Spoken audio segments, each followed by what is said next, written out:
माननीय अध्यक्ष जी, मेरा प्रश्न एक्सप्रेस हाईवे से संबंधित है। माननीय मंत्री जी ने मेरे प्रश्न के उत्तर में ये बताया है कि एक्सप्रेस हाईवे के निर्माण में अलग अलग विभागों से प्रतिनियुक्ति पे अधिकारी लिए गए और अनियमितता के मामले में 6 लोगों को सस्पेंड किया गया और 6 में 2 लोगों को उनके मूल विभाग ने फिर से रिस्टेट कर दिया, बहाल कर दिया। तो पहला मैं जानकारी चाहता हूं कि जो व्यक्ति लोक निर्माण विभाग में प्रतिनियुक्ति में एक्सप्रेस हाईवे के निर्माण के लिए आए, उनके निलंबन का अधिकार क्या विभाग के पास था? और यदि विभाग ने उनको निलंबित किया तो उनके मूल विभाग ने उनको किस आधार पे फिर से बहाल किया?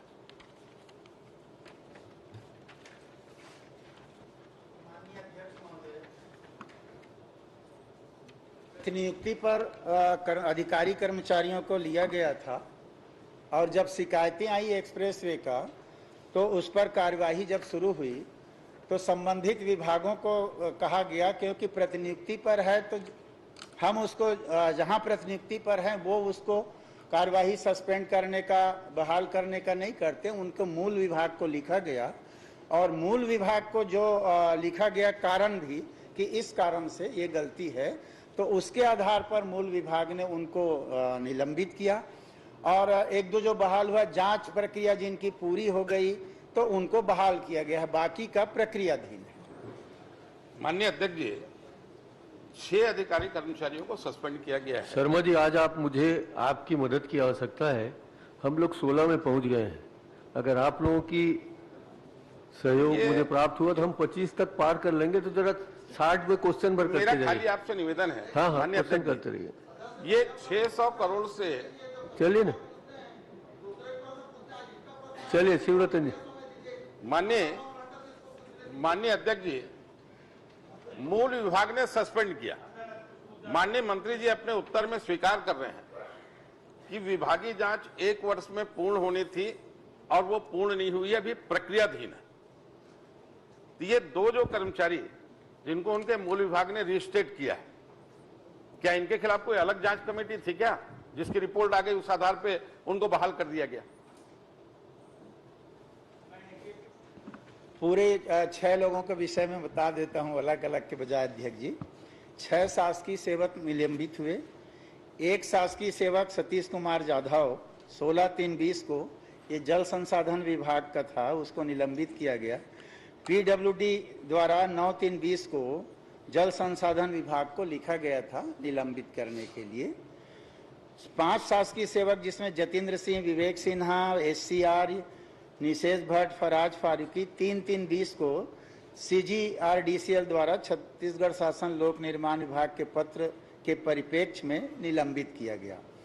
1 शासकीय सेवक सतीश कुमार जाधव की जांच प्रक्रिया पूर्ण हो चुकी है और वो सेवानिवृत्त हो गए हैं।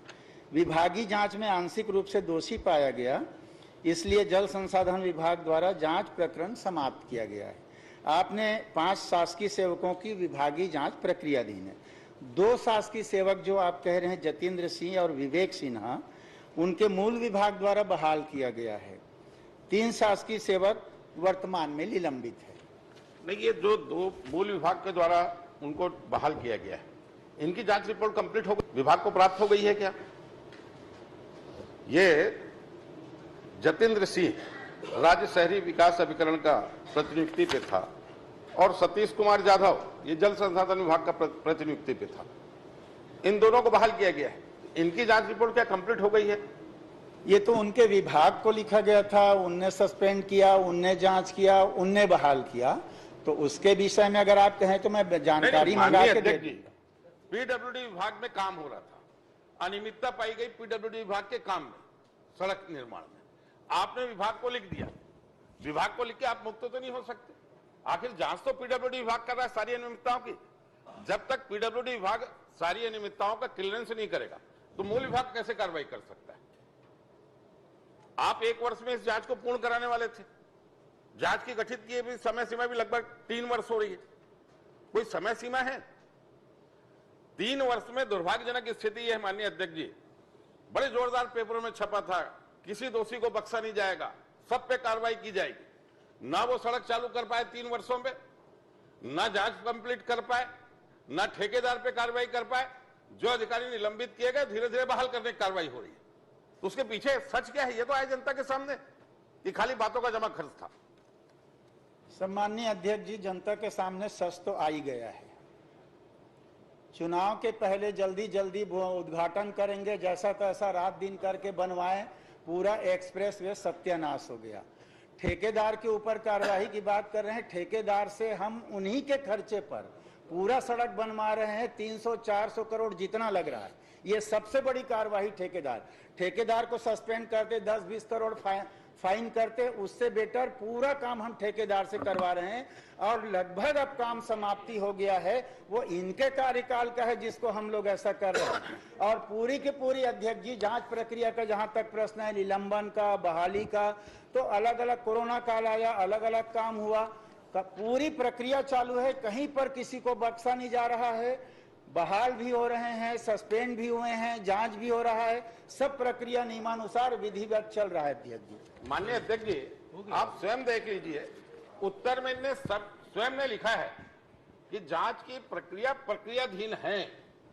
तो जब जांच पूर्ण नहीं हुई तो 2 अधिकारी बहाल कैसे हो गए?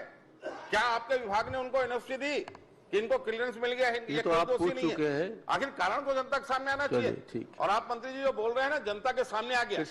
3 साल में आपने जो किया वो भी जनता जान रही है कि आप बड़ा जो जोरदार भाषण दे रहे थे, कार्रवाई करेंगे, और क्या स्थिति है 15 साल में जो किया 3 साल में आपने क्या किया? वो तो समय से नहीं तो वहाँ कितनी बड़ी बड़ी घटनाएं होती, कई बार एक्सीडेंट हुए, ये 2 अधिकारियों को क्लियरेंस इनका बहाल हो गया। आप उत्तर दीजिए ना। माननीय अध्यक्ष महोदय। नहीं अध्यक्ष जी, मैं आपसे निवेदन कर रहा हूं, 600 करोड़ रुपए का की सड़क है और सरकार ने बड़ी बड़ी घोषणाएं की है इसमें। माननीय मंत्री वो तो ठीक है, मगर मंत्री जी आपकी इच्छा अनुसार ही जवाब दे तो संभव नहीं है ना। क्लियरेंस दे दिया क्या? इसकी विभागीय जांच पूर्ण हो गई क्या? इनको उन्हें बता दिया है, कर दिया गया, ये तो बताएं। माननीय मंत्री जी, आप कुछ कहना चाहेंगे कि नहीं? सिर्फ इस मामले में कह दिया है, जितना माननीय सदस्य जानना। चलिए कृष्णमूर्ति बांधी, सभी का उत्तर कृष्णमूर्ति बांधी। मैंने बहुत स्पष्ट प्रश्न किया है कि जो 2 अधिकारी बहाल किए गए, ये क्या निर्दोष साबित हो गए? पीडब्ल्यूडी विभाग ने इनको क्लियरेंस दे दिया क्या? ये दोषी नहीं है इसलिए इनको बहाल किया गया क्या? इसका उत्तर दो ना। सम्माननीय अध्यक्ष महोदय, जिस निलंबन कोई सजा नहीं होता, जांच प्रक्रिया चलती रहती है, पूरा नहीं होने के बावजूद बहाल किया जाता है।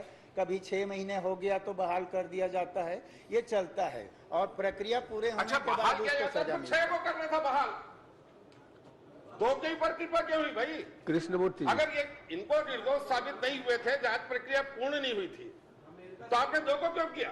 फिर करना था तो 6 को 6 करना था। इसमें किसकी कृपा हुई ये तो बता दो। ये 2 लोगों को नहीं बताया में किसी न किसी डॉक्टर कृष्णमूर्ति बांधी, आप चलिए। लक्ष्मी जी की कृपा हो गई, किसी नेता की कृपा हो गई, किसकी कृपा हो गई? पूरा प्रदेश ये आपत्तिजनक है माननीय अध्यक्ष महोदय, कभी भी कुछ भी उल्टा सीधा बात करते हैं। बिगड़ा था अध्यक्ष जी, इनको बात करना सिखाइए माननीय अध्यक्ष महोदय, खराब हुआ, कुछ भी बोलते रहते हो। अरे मुझे आपसे सीखने की जरूरत नहीं है। अरे मेरे से सीखने कृष्णमूर्ति बांधी, थोड़ा बहुत सीख लिया। आप सवाल करो ना। बहुत बड़े ज्ञानी हो शर्मा जी, आप प्लीज मेरे बैठिए। पास आवश्यक रूप से चलिए, हो गया। हमारे मंत्री जी को बोलते हो। माननीय अध्यक्ष जी, आप इतना अच्छा मैंने बोला माननीय अध्यक्ष महोदय, आप उतना नहीं हो गया, हमने बता दिया। सीयू के कृपा के तो किसी का कल्याण ही नहीं हुआ है। होता नहीं माननीय अध्यक्ष महोदय, कितना अच्छा मंत्री है। कल्याण नहीं होता है, सीयू को कृपा नहीं है। माननीय अध्यक्ष महोदय, इन्होंने क्या जो सड़क बनवाना है, चलिए चलिए प्लीज।